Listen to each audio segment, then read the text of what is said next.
কবরের যাত্রীরা ধনী আমার বাবারা, হে ক্ষমতা সম্পন্ন আমার বাবারা, একটু মাঝে মাঝে চক্ষু বন্ধ করো, মুরাকাবা করো। প্রধানমন্ত্রী যখন দুনিয়াতে আসছে ল্যাংটা অবস্থায়, রাস্তার ফকির যখন দুনিয়াতে আসছে ল্যাংটা অবস্থায়, বাজার প্রধানমন্ত্রী কিন্তু কাপড় চোপড় নিয়ে আসে নাই, আর ফকির কিন্তু ল্যাংটা অবস্থায় আসে নাই। মায়ের পেট থেকে প্রধানমন্ত্রী প্রেসিডেন্ট, সেও কিন্তু ল্যাংটা অবস্থায়, ফকিরও কিন্তু ল্যাংটা অবস্থায়। আজকে চক্ষু খোলা দুনিয়া, পরীক্ষার হলের মধ্যে আমার মালিক তোমাকে আমাকে স্বাধীনতা দান করলেন। আম হিল হুম রুহাইদা, আমি তোদেরকে স্বাধীনতা দান করলাম। কেন? লিয়াবলুয়াকুম আইয়ুকুম আহসানু আমালা, পরীক্ষার হলে পরীক্ষা নেওয়ার জন্যে।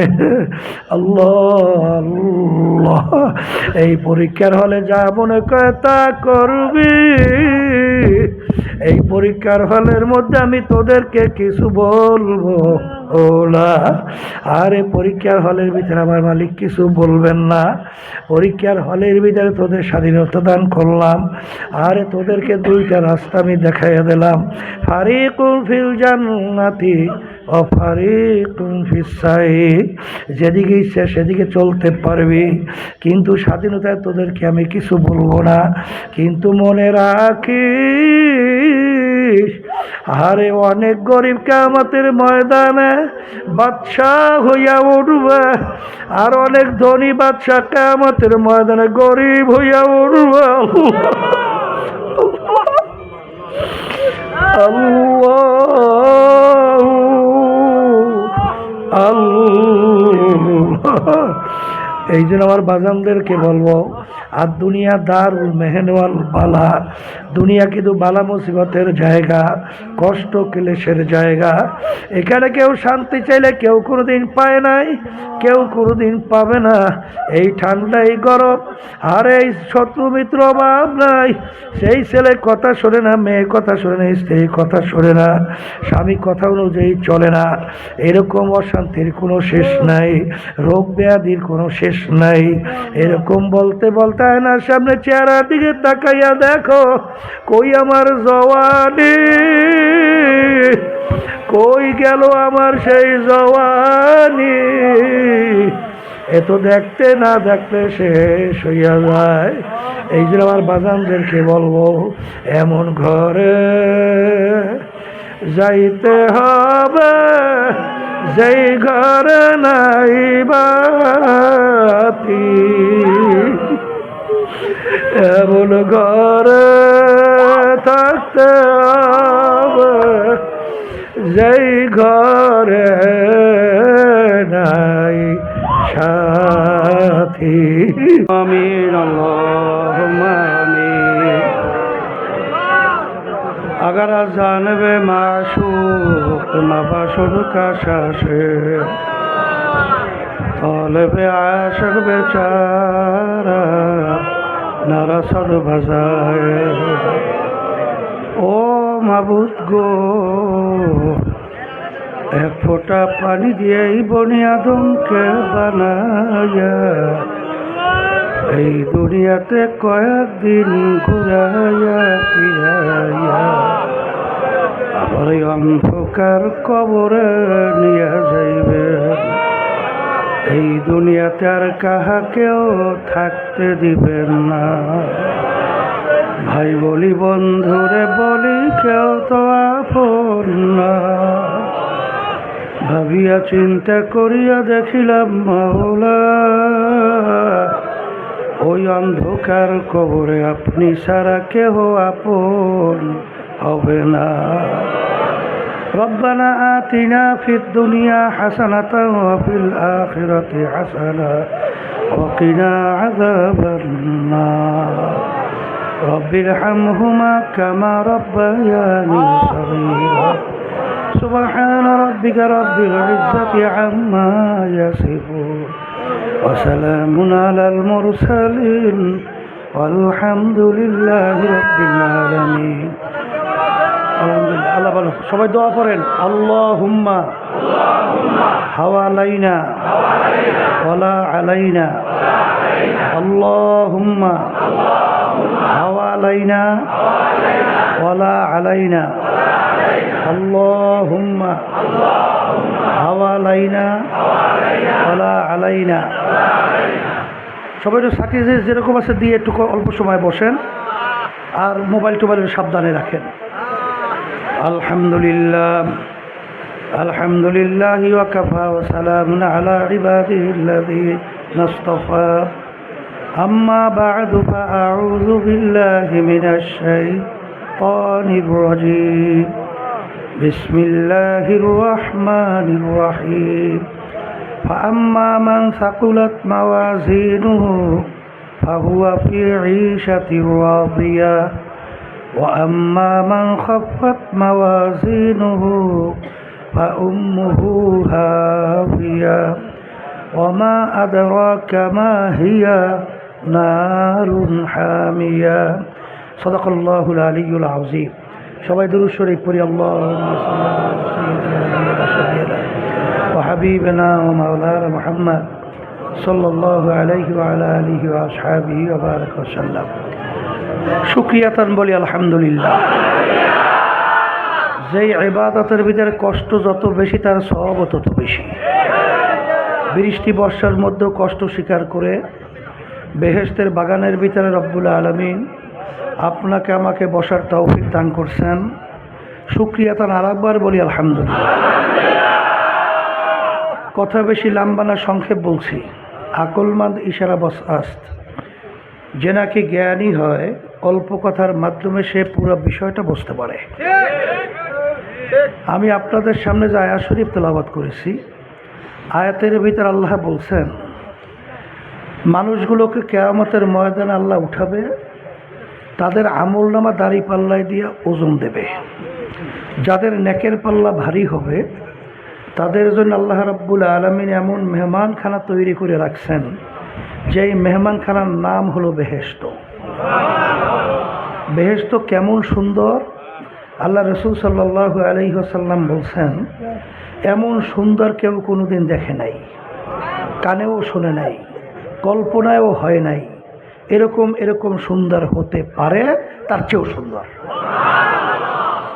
আল্লাহ রাব্বুল আলামিন বান্দাবান্দির আমল নামা দাঁড়িপাল্লা দিয়ে ওজন দেওয়ার পরে যাদের নেকের পাল্লা হালকা হবে আর গুনার পাল্লা ভারী হবে, তাদের জন্য আল্লাহ রাব্বুল আলামিন এমন শাস্তির জায়গা বানায় রাখছেন, যেই শাস্তির জায়গার নাম হলো জাহান্নাম। আল্লাহ আপনি আমাকে আমাদের সবাইকে জাহান্নাম থেকে মুক্তি দান করেন। কেমন শাস্তির জায়গা! আল্লাহ রাসূল সাল্লাল্লাহু আলাইহি ওয়াসাল্লাম বলেন যে এত বড় ভয়াবহ শাস্তি, এত কঠিন কেউ কোনোদিন দেখে নাই, কানেও শোনে নাই, কল্পনায় আসে নাই, তার চেয়েও কঠিন। এখন কথা হলো, আমরা যারা মুসলমান দাবি করি, কালিমা পড়ছি, আল্লাহকে বিশ্বাস করি না, তাহলে এই আয়াতও তো বিশ্বাস করা লাগবে। কথা বলে না? আয়াত যদি বিশ্বাস করেন তাহলে নেকের পাল্লা কি করতে হবে বলেন? ভারী। গুনার পাল্লা হালকা। কথা ঠিক? নেকের পাল্লা ভারী করতে মুসলমান বলতেই সবাই তো মন চায়, না চায় না? কিন্তু আপনার আমার পিছনে শত্রু শয়তান। আল্লাহ বলছেন, ইন্না শাইতানা লাকুম আদুউন ফাত্তাখিযুহু আদুওয়া। শয়তান তোমাদের জাহের বাহের প্রকাশ্যে শত্রু। আমি বলছি না, আল্লাহ বলছেন। ওকে শত্রু হিসেবেই তোমরা যাইনো, বন্ধু হিসেবে কেউ গ্রহণ কইরো না। আর একটা শয়তানের নাম হলো, শত্রুর নাম হলো মানুষ শয়তান। কারণ প্রত্যেক কোরআন কারীমের শেষ সূরা আমরা পড়ি না, আল্লাযী ইউওয়াসউইসু ফী সুদুরিন নাস মিনাল জিন্নাতি ওয়ান নাস। এখানে কিন্তু দুই ধরনের শত্রুর কথা আল্লাহ বলছেন, একটা হলো জিন শয়তান, আর একটা কি মানুষ শয়তান। তাহলে জিন শয়তান, মানুষ শয়তান। আর একটা শত্রু আছে, তার নাম হলো নফসে আম্মারা। আর একটা শত্রুর নাম কি? আমাদের নেকের পাল্লা ভারী করতে হলে শত্রু থেকে আগে বাঁচতে হবে। কথা ঠিক কিনা? শত্রু ছাড়া, শত্রু যদি পথ না ছাড়ে আপনি যুদ্ধে জয়লাভ করতে পারেন? তাহলে আগে শত্রুকে ঘায়েল করতে হবে না? তাই শত্রুকে ঘায়েল করতে হবে। প্রথম বলছি জিন শয়তান।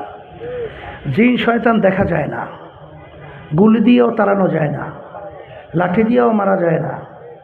আল্লাহ রাসূল সাল্লাল্লাহু আলাইহি ওয়াসাল্লাম বলেন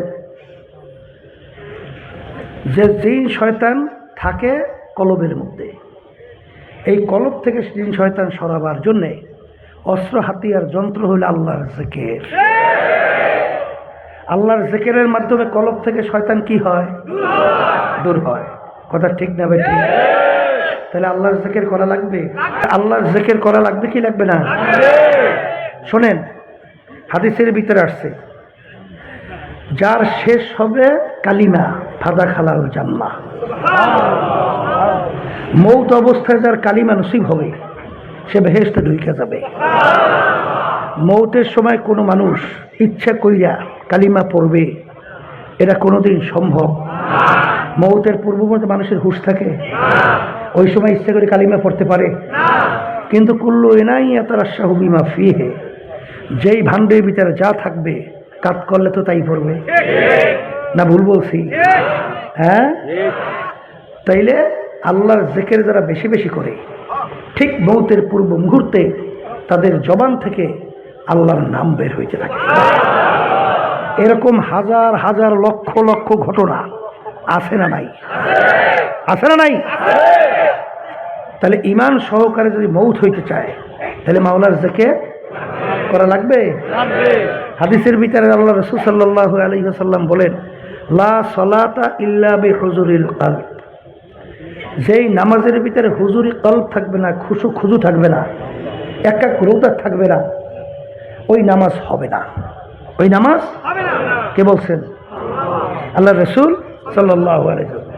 অনেকে নামাজ পড়ে ঠিক, কিন্তু হাদিসের ভিতরে আসছে অনেক নামাজি নামাজ পড়ে ঈমান নাই। ফাওয়াইলুল লিল মুসাল্লিন, আল্লাহ বলতেছেন নামাজের জন্য জাহান্নাম। কোন নামাজি? আল্লাযীনা হুম ইউরাউন ওয়া ইয়ামনাউনাল মাউন। তাহলে বুঝার এরা কিসের সাথে সম্পৃক্ত? অন্তরের সাথে। কির সাথে? অন্তরের সাথে। তাইলে আপনি নামাজের ভিতরে যে খেয়াল তৈরি করতে হয়, তাইলে আল্লাহর জিকির বেশি ছাড়া বিকল্প নাই। কারণ সারাদিন একটা লোক বাদাম বিক্রি করে, সে যদি বাদাম বাদাম কইয়ে সারাদিন চিল্লাইয়া, যখন ঘুমের ঘরের ভিতরে বাদাম কইয়ে চিল্লাইয়া ওঠে, সারাদিন দুনিয়ার কাজ করার পরে যখন নাকি নামাজের ভিতরে দাঁড় হয়, তখন তার কিন্তু ওই কাজটা স্মরণ করে। কথা ঠিক কিনা? এই জন্য আল্লাহ রাব্বুল আলামিন বলছেন ওয়া যাকারা ইসমা রাব্বিহি ফাসাল্লাহ, তোমরা আগে আমার নামের জিকির করো, এরপরে নামাজ আদায় করো। আগে বলতে হয়েছে কি? আল্লাহর নামের জিকির। বলেন কি? আল্লাহ আল্লাহ আল্লাহ আল্লাহ আল্লাহ আল্লাহ আল্লাহ আল্লাহ। এই আল্লাহর নামের জিকির করার পরে আপনি যখন নামাজে দাঁড় হইবেন তখন কার স্মরণ আসে? হ্যাঁ, কি বাস্তবতা আছে না নাই? এই নামাজ তো পড়ি ঠিক, কিন্তু কোন নামাজকে বেহেশতে নেবে? যেই নামাজের ভিতরে খুজু থাকবে, হুজুরি কলব থাকবে, একাগ্রতা থাকবে, দিলটা আল্লাহ মুখী হয়ে থাকবে। কিন্তু আমরা পড়ি ঠিক, কিন্তু আমাদের নামাজের ভিতরে অবস্থান কি? অনেকে তো চিন্তাও করি না। কথা ঠিক না ভাই? ঠিক। তাহলে আল্লাহর জিকির করা লাগে? আসতে বলে। এরপরে বাজানদেরকে বলি, শোনেন, অন্তরের শান্তি আমরা চাই না? না চাই না? টাকা পয়সা বেশি কামাইয়ের ভিতরে অন্তরের শান্তি আছে? বিল্ডিং কয়েকটা করার মধ্যে, গাড়ি বাড়িতে, চেয়ারম্যান মেম্বার এমপি মিনিস্টারের মধ্যে অন্তরের শান্তি নাই। অন্তরের শান্তি আল্লাহ বলতেছেন আলা বিযিক্রিল্লাহি তাতমাইন্নুল কুলুব। হে আমার বান্দা বান্দিরা, তোমাদের অন্তরের শান্তি আমি রাখছি একমাত্র আমার জিকিরের মধ্যে। ডাক্তাররা হার্ট নিয়ে রিসার্চ করছে, 100 হার্টের রোগীদের উপরে তারা রিসার্চ করে দেখছে, যখন আল্লাহর নামে জিকির করাইছে হার্টের রোগ ভালো হয়ে গেছে। অনেক ডাক্তারের কথা শুনছি হার্টের ভিতরে নাকি আল্লাহ শব্দ লেখা আছে। তাহলে আল্লাহর নামের মধ্যেই তোমার অন্তরে হার্টের শান্তি। কথা ঠিক না? ঠিক। এরপরে আমার বাজানদেরকে বলবো, শোনেন, তাই শয়তান থেকে বাঁচার জন্য আল্লাহর জিকির বেশি করা, নামাজ ঠিক হওয়ার জন্য আল্লাহর জিকির বেশি, অন্তরে প্রসাদের জন্য আল্লাহর জিকির বেশি। এরপরে শোনেন, একটা কথা সবসময় মনে রাখেন, আল্লাহর জিকির যেই বান্দাবান্দি বেশি করে আল্লাহর স্মরণও কিন্তু তার কাছে বেশি থাকে। আর যখন আল্লাহর স্মরণ বেশি হয় তখন কি হয়, আনতা আবুদাল্লাহ কান্নাকা তারাহু ফাইন লাম তাকুন তারাহু ফাইন্নাহু ইয়ারাক। এমনভাবে তোমরা আল্লাহর ইবাদত করো গোয়াকে মনে হয় যেন তোমরা আল্লাহকে দেখতেছো। তা আল্লাহকে দেখতেছো, যে আল্লাহর বান্দাবান্দি আল্লাহর জিকির বেশি করে তখনও তো এই বান্দাবান্দি ইবাদতের ভিতরে আল্লাহর খেয়াল আসে। তা খেয়াল আসলেই তখন বান্দাবান্দি আমার নামাজটা আমার কাজটা কেউ দেখে না, একজন তো দেখে। কে দেখে? এই জন্যে আমরা এই যে ঐক্যমত্য, এই যে কমিশনে যে বিভিন্ন প্রস্তাব দিছি না, এর ভিতরে একটা দিছি, আত্মশুদ্ধি ছাড়া ওই মানুষের মাধ্যমে কখনোই মানুষের শান্তি আসতে পারে না। কারণ সে চেয়ারে বসার পরে হাদিসের ভিতরে আসছে, কিয়ামতের ময়দানে আল্লাহ রাব্বুল আলামিন দায়িত্ব অনুযায়ী প্রশ্ন করবে যে তোর এই এমপিগিরি দায়িত্ব ছিল, এই এলাকার তোর দায়িত্ব ছিল, তোমার দায়িত্ব তুমি কিভাবে পালন করছো? কথা ঠিক না ভাই? ঠিক।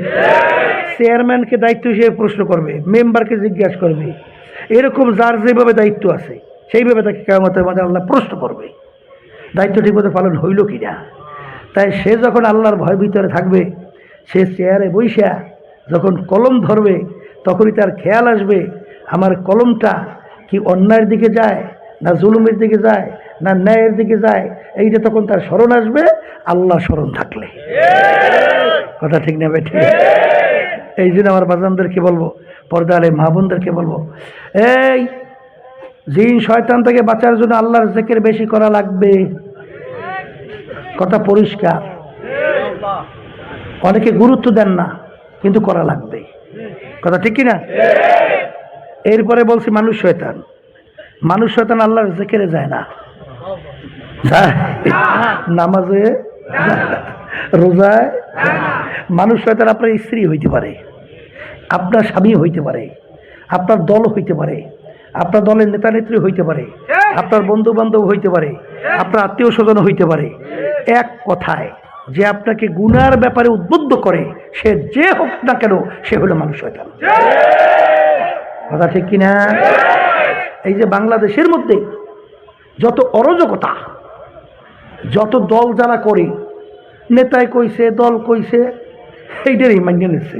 এটা অন্যায় না ন্যায়, মিথ্যা না সত্য, জুলুম না মাজলুম, এ চিন্তাও করে না, ওইটা মাইনে নিয়েছে, তোমাকে উদ্বুদ্ধ করছে, এই বেটা তুই এটা মানবি না, তুই অমুক দল করছ না, কারণ তোমাকে খারাপ কাজের ভিতরে কি করছে? উদ্বুদ্ধ করছে। অনেক স্ত্রী আছে ঘরের ভিতরে টেলিভিশন না থাকলে তখন ঘর আগুন জ্বালাইয়ে দেয়। এই কেমন একটা ঘর, হ্যাঁ, একটা টেলিভিশন নাই, তোমার ঘরে থাকবোই না। তাহলে বোঝা গেল গুনার জন্য উদ্বুদ্ধ করছে। এরকম অনেক সন্তান আছে না, আবার অনেক এই স্বামীরা আছে না, স্ত্রী নামাজ পড়লে এত নামাজ লাগি দিতে, এই ও যে হোক, ও মানুষ শয়তান। এই মানুষ শয়তান থেকে বাঁচার জন্যে আল্লাহ রাব্বুল আলামিন আপনাকে আমাকে হুকুম করছেন, ওয়াকুনু মা'আস সাদিকিন, তোমরা ভালো মানুষের সংস্পর্শে যাও, তাদের সাথে সম্পর্ক রাখো, দেখবা তুমি আস্তে আস্তে খারাপ থেকে ভালো হয়ে যাওয়া।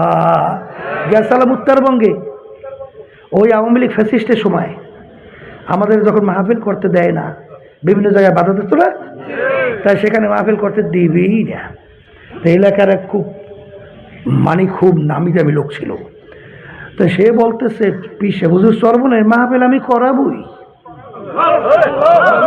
এই কায়দায় মাহফিলের ব্যবস্থা করে।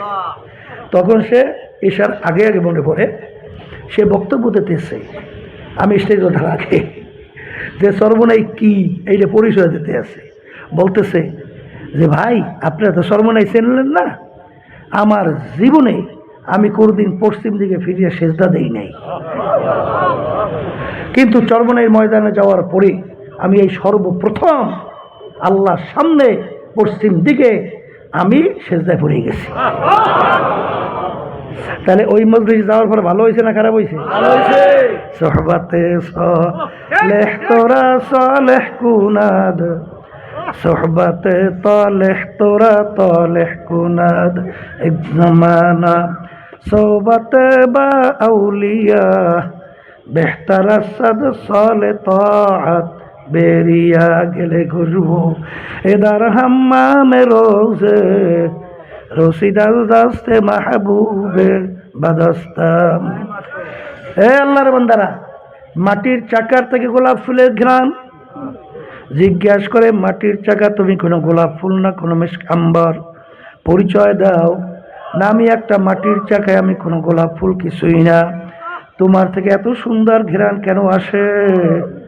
আমার সঙ্গে একটা গোলাপ ফুল ফুইটা লাই গেছিল, গোলাপ ফুলের ঘ্রাণ আমার ভিতরে ঢুকতে ঢুকতে আমি এখন সাধারণ মাটির চাকা নাই, আমি একটা গোলাপ ফুলে পরিণত হয়ে গেছি।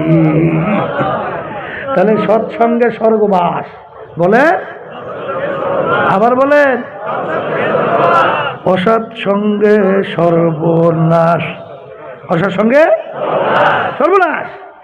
শোনেন, ভালো মানুষের সৌবাদ সংস্পর্শে না গেলেই ওই লোকটা ন্যাক কাজ করার ব্যাপারে আগ্রহ জমে না, আর ওদিকে দেল ঝোঁকেও না। বাস্তব না অবাস্তব বলছি? এই জন্য আমার দাদাজান বলতেন যে যার মুরব্বী নাই ওর মুরব্বী হয়ে যায় শয়তান।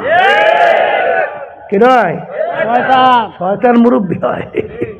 বর্তমানে এক সাইডে বেরিয়ে দিয়েছে না, এই মুরব্বীর কাছে যাওয়া দরকার, কোরআন হাদিস বুঝি না, কোরআন হাদিস বুঝি না, এইটা বললিয়া আসলে শয়তান দখল করছে।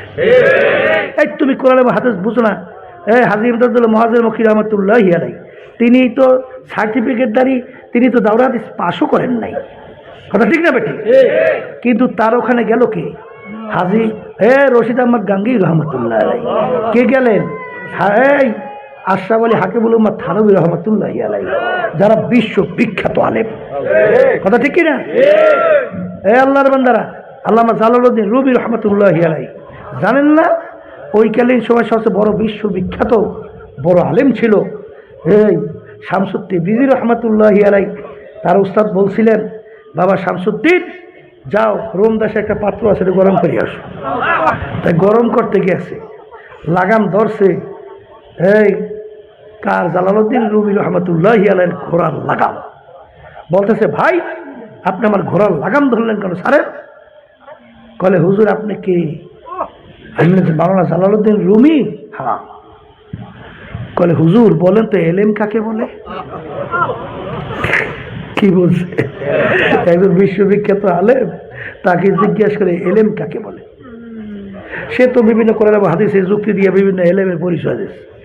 দেওয়ার পরে তখন শামসুদ্দিন বিজি রহমতুল্লাহি আলাইহি বলেন, ভাই জালালউদ্দিন রুমি এলেমের তারই পরিচয় হয় নাই।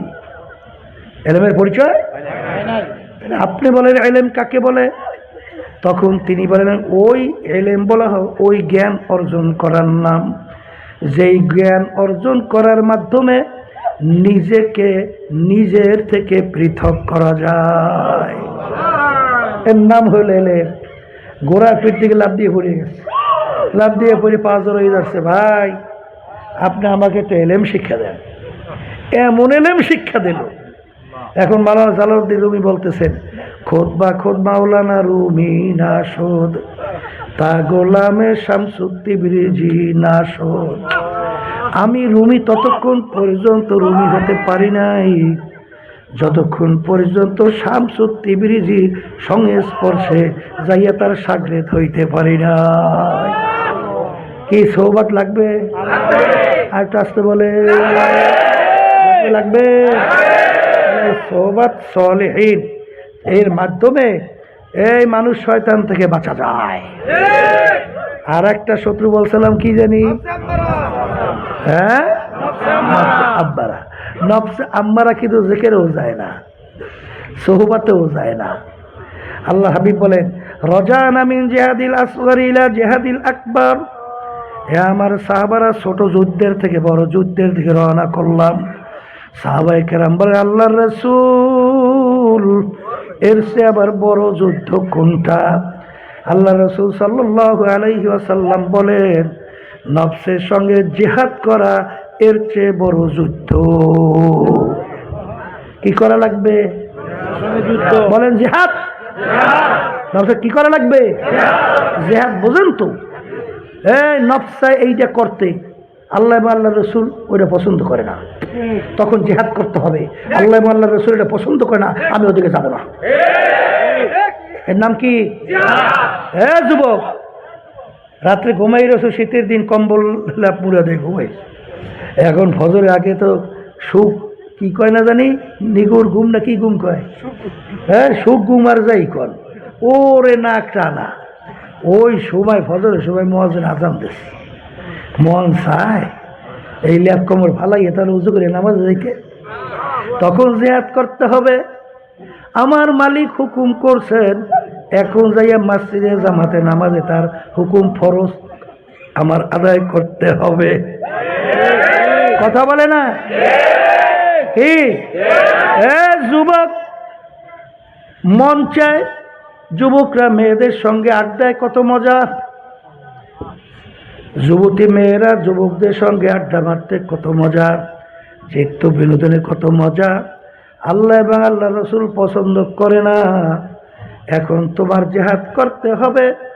যে নফস তুই যত চাও না কেন আল্লাহ এবং আল্লাহ রসুলকে বেজার কইরা আমি ওদিকে পথ চলবো না। এর নাম কি? আবার বলেন। আল্লাহর বান্দারা ক্ষমতা পাইছেন, ইচ্ছা করলে তসমা মনে তা করতে পারেন, কিন্তু জিহাদ করতে হবে। যে জুলুম এমন একটা জিনিস, আল্লাহর হাবিব বলেন বিনা পর্দায় মাওলার কাছে মাজলুমের দোয়া পয়সা যায়। হ্যাঁ, গালি দেওয়া, বিভিন্ন তার মাল সম্পদ বিভিন্ন কায়দায় ক্ষমতা থেকে লুটপাট করা। এই জিহাদ করতে হবে। মন তো চাইলে ওদিকে হাঁটা যাবে না, কথা কয় না এই কথা ঠিক না ঠিক? এই জিহাদ করা লাগবে। এই জন্য কিতাবের ভিতরে আসছে মানে আরাফা নাফসাহু ফাকাদ আরাফা রাব্বাহ, যে নিজের নফসে পরিচয় পাইছে আল্লাহর পরিচয় পেয়ে গেছে। আল্লাহ ওয়ালিদের ইতিহাস পড়েন, সাহাবায়ে কেরামদের ইতিহাস পড়েন, জিহাদ করছে কিভাবে করার মতো। কি তাহলে আপনি যদি জিহাদ না করেন একেবারে ছাড়িয়ে দেন, হ্যাঁ দিয়ে আমি নিয়ে জাহান্নামে ডুব দেবে, কথা কয় না কা? এই জন্য জিহাদ করা লাগবে কি লাগবে না? এখন অনেকগুলো হুজুরে পারা যায় যায় কলে তা কেমন? আপনি যদি আল্লাহর উপরে তাওয়াক্কুল কইরা যদি আল্লাহর হুকুমের বিরুদ্ধাচরণ না করার সিদ্ধান্ত নিয়া আমি যদি সামনে পথ চলতে পারেন, বাজান রে আমার মালিক তো বান্দা বান্দির দিকে তাকাইয়া থাকে। আল্লাহু আকবার। আর ওয়াল্লাযীনা জাহাদু ফীনা লানাহদিয়ান্নাহুম সুবুলানা ওয়া ইন্নাল্লাহা লামাআল মুহসিনিন। বান্দা বান্দি চেষ্টা করবে, রাস্তা কে খুলবে? একটা দুইটা না, বহুত রাস্তা খুলবে। আল্লাহ নিজে বলছেন চেষ্টাও নাই চিন্তাও নাই। এই আল্লামা শেখ সাদী রহমাতুল্লাহি আলাইহি কারিমা পড়েন না? না পড়েন নাই? তিনি প্রথম বলতেছেন কারিমা বেবাক সাহেবার হালে মা কে হাসতা মাসিরে কামন্দে হাওয়া। হে আমার দয়ার মালিক, তুমি একটু তোমার রহমতের নজরে আমার দিকে তাকাও। নফসের জিনজিরের মধ্যে, নফসের শিকলের মধ্যে, নফসের রশির মধ্যে আমি বান্দা পইরা গেছি। মালিক তুমি যদি বান্দা থেকে আমাকে পরিত্রাণ না দাও আমার তো কোনো উপায় থাকবে না। আসলে চিন্তা নাই, কইবেও বা কেমনে? চিন্তা থাকলে তো সে চিন্তা করে দেখবে যে পারি না পারি না, মালিক পারি না, তুমি একটু দয়া করো দয়া করো দয়া করো, ঠিক না বে ঠিক? হ্যাঁ, এই জন্যই বলবো দেখলে কিস্তি বা কিস্তি আপনা দেখলো गहरे दरिया की अंदर किसी ना डुबो जाने दो। হে নৌকার বাজি, খবরদার খবরদার, নৌকা তো পাড়ি দিবা, ভালো কইরা পরীক্ষা নিরীক্ষা কইরা পাড়ি দাও, খবরদার। আরে আল্লাহ রসুল সাল্লাল্লাহু আলাইহি ওয়াসাল্লাম বলেন, আরে আরে আরে সমুদ্রের ভিতরে যেরকম নাকি কোনো মানুষ যদি পইরা যায়, বাঁচার জন্য একবার মাথা উপরের দিকে উঠায়, আরে আবার তুফানে তার মাথার নিচে নিয়ে যায়, আবার বাঁচার জন্য মাথা উপরের দিকে উঠায়, একটু চতুর্দিকে ঢেলো ঢেলো তাকায়, উপর থেকে আমাকে একটু কেউ ধরেনি। ওই ব্যক্তি যেই মুসিবতের মধ্যে আছে, নাফরমান কবরের মধ্যে চেয়ে আরো বড় কঠিন অবস্থায় থাকুক। আল্লাহ আল্লাহ। এই জন্য আমার বাজানদেরকে বলবো, পর্দারে মাহবুবদেরকে বলবো, শয়তানের ঢোকার থেকে বাঁচা লাগবে, মানুষ শয়তান থেকে বাঁচা লাগবে, বাজান নফসের সঙ্গে জেহাদের মাধ্যমে বিজয় হওয়া লাগবে। আর পরে তুমি যখন চেষ্টা শুরু করবা, তখন তুমি মালিকের কাছে দোয়া করবা, তাআত তৌফিক তাআত হামজাতু, তাআত তৌফিক তাআত হামজাতু, ইয়ামানাত ওয়া ইজাবাত হামজাতু।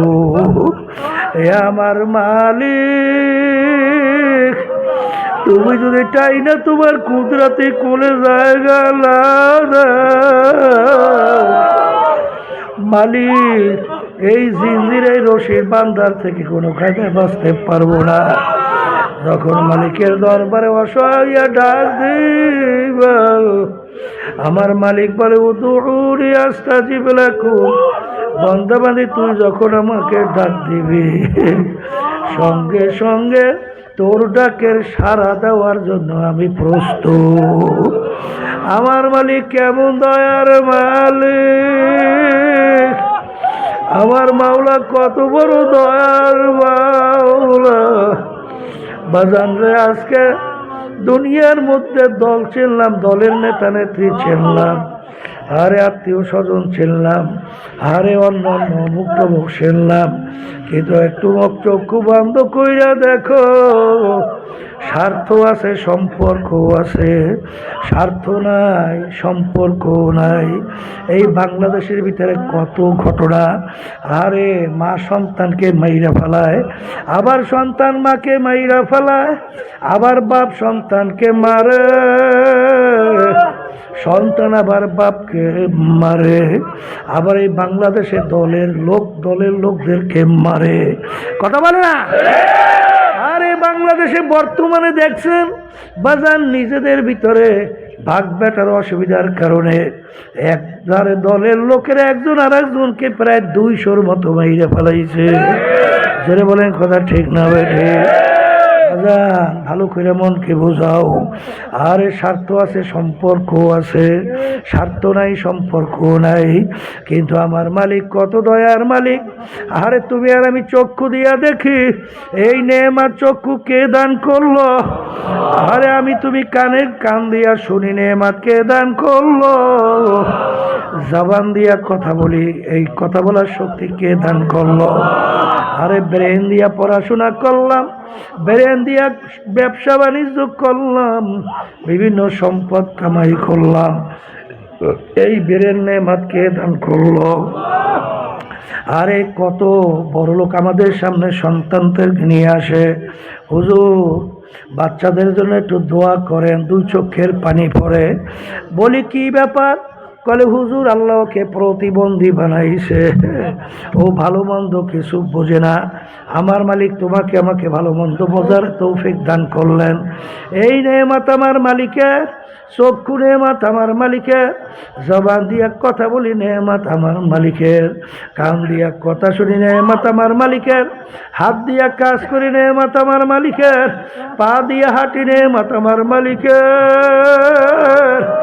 আমার মালিকের সমস্ত নেয়ামত ভোগ কইরা আজকে আমার মালিককে বলছ,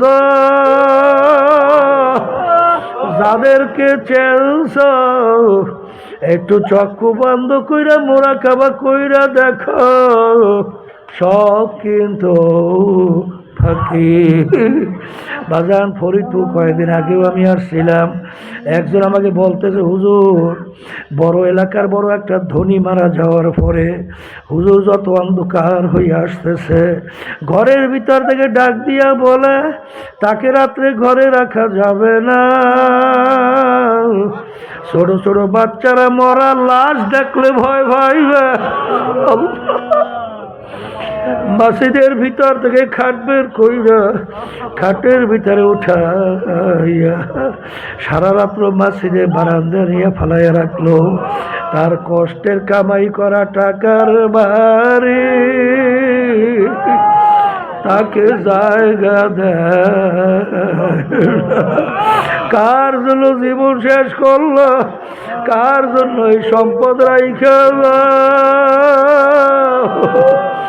একটু মনকে বুঝা, তারপর কবরে রওনা করো। আর আমার মালিক কত দয়া কত মায়ার মালিক। বুড়া বলতে গেলে এমন কোনো গুণা নাই করে নাই, আহারে বুড়ার মৌতের কথা স্মরণ পইরা গেল, কবরের কথা মনে পইরা গেল, বুড়া চিন্তা করলো হক্কানি আলেমের কাছে যাওয়া লাগবে, সেখানে তওবা কইরা ঈমান নিয়ে কবরে যাওয়া লাগবে। বুড়া রওনা করছে, পথের মধ্যে হায়াত শেষ হয়ে গেল, বুড়া মারা গেল। জাহান্নামের ফেরেশতা আসলো তার রূহকে জাহান্নামে নেওয়ার জন্য, বেহেশতের ফেরেশতাও আসলো তার রূহকে বেহেশতে নেওয়ার জন্যে। জাহান্নামের ফেরেশতা বলে, আরে বান্দা তো এখন পর্যন্ত তওবা করতে পারে নাই, রূহ আমরা পাবো। আর বেহেশতের ফেরেশতা বলতেছে, বান্দা তো তওবা করার জন্য রওনা করছে, পথের মধ্যে বান্দার হায়াত শেষ, বান্দার কি দোষ, রূহ আমরা পাবো। ফেরেশতারা যখন নাকি কথা আরে পাবো দাবি করতেছে, আমার মালিক ডাক দিয়ে বলে, ফেরেশতারা জমিন মাপো। বান্দা যেখানে মারা গেল সেখান থেকে তার বাড়ি কাছে না আলেমের বাড়ি কাছে? যদি আলেমের বাড়ি কাছে হয় রূহ নিয়ে যাইবে বেহেশতের ফেরেশতা, আর যদি আলেমের বাড়ি দূরে হয়, তার বাড়ি কাছে হয়, তার রূহ নিয়ে যাইবে জাহান্নামের ফেরেশতা। বান্দা যেখানে মারা গেল সেখান থেকে আলেমের বাড়ি ছিল দূরে, তার বাড়ি ছিল কাছে। আল্লাহ রাব্বুল আলামিন জমিনকে হুকুম করলো, হে জমিন আমার বান্দার জন্য আলেমের বাড়ি কাছে হইয়া যাও, তার বাড়ি দূরে হইয়া যাও। যখন জমিন মাপলো দেখে আলেমের বাড়ি কাছে, তার বাড়ি দূরে, তখন তার রূহ নিয়ে এলো বেহেশতের ফেরেশতা। এ আল্লাহর বান্দারা, পর্দারে মা বোনেরা, আমার মালিক কিন্তু তোমাকে আমাকে সব সময় ডাকে, উলিয়া ইবাদিয়াল্লাযীনা আসরাফু আলা আনফুসিহিম লা তাকনাতু মির রাহমাতিল্লাহ ইন্নাল্লাহা ইয়াগফিরুয যুনুবা জামিআ। বাজা বাজা হারো সে হাস্তি বাজা, দরকা পেরো গিব্রো ভূত পুরুষটি বাজা। এই দরগাহে মা দরগাহে নাউমিদিনী সাদবারাগার তওবা সে কাস্তি বাজা। আমার মালিক ডাক দিয়া বলে, বান্দা বান্দি আয় আয়, আমার দরবার ফেরার দরবার, আমার দরবার নৈরাশার দরবার। আল্লাহ তুই যদি পাহাড় পরিমাণও গুনাহ কইরা থাকো, আর তুই যদি দেলটাকে ভাইঙা দুই চোখের পানি ছাইরা আমার দরবারে করুণ সুরে ডাক দাও, হে আমার দয়ার মালিক, নাফরমান তোমার দরবারে হাজির। তুই ডাক দিতে দেরি, তোকে আমি টান দিয়ে আমার কুদরতি কোলের মধ্যে জাগাতে মোটেও দেরি করব না। হে কবরের যাত্রীরা, ধনী আমার বাবারা, হে ক্ষমতা সম্পন্ন আমার বাবারা, একটু মাঝে মাঝে চক্ষু বন্ধ করো, মুরাকাবা করো। প্রধানমন্ত্রী যখন দুনিয়াতে আসছে ল্যাংটা অবস্থায়, রাস্তার ফকির যখন দুনিয়াতে আসছে ল্যাংটা অবস্থায়, বাজার প্রধানমন্ত্রী কিন্তু কাপড় চোপড় নিয়ে আসে নাই, আর ফকির কিন্তু ল্যাংটা অবস্থায় আসে নাই। মায়ের পেট থেকে প্রধানমন্ত্রী প্রেসিডেন্ট, সেও কিন্তু ল্যাংটা অবস্থায়, ফকিরও কিন্তু ল্যাংটা অবস্থায়। আজকে চক্ষু খোলা দুনিয়া, পরীক্ষার হলের মধ্যে আমার মালিক তোমাকে আমাকে স্বাধীনতা দান করলেন। আম হিল হুম রুহাইদা, আমি তোদেরকে স্বাধীনতা দান করলাম কেন? লিয়াবলুয়াকুম আইয়ুকুম আহসানু আমালা, পরীক্ষার হলে পরীক্ষা নেওয়ার জন্যে। আল্লাহ আল্লাহ, এই পরীক্ষার হলে যা মনে করে তা করবি। এই পরীক্ষার হলের মধ্যে আমি তোদেরকে কিছু বলবো ওলা, আরে পরীক্ষার হলের ভিতরে আমার মালিক কিছু বলবেন না। পরীক্ষার হলের ভিতরে তোদের স্বাধীনতা দান করলাম, আরে তোদেরকে দুইটা রাস্তা আমি দেখাইয়া দিলাম, ফারিকুন ফিল জান্নাতি ও ফারিকুন ফিস সাইর, যেদিকে ইচ্ছা সেদিকে চলতে পারবি, কিন্তু স্বাধীনতায় তোদেরকে আমি কিছু বলবো না। কিন্তু মনে রাখিস, আরে অনেক গরিব কিয়ামতের ময়দানে বাদশাহ হইয়া উঠবে, আর অনেক ধনী বাদশাহ কিয়ামতের ময়দানে গরিব হইয়া উঠবে। আল্লাহ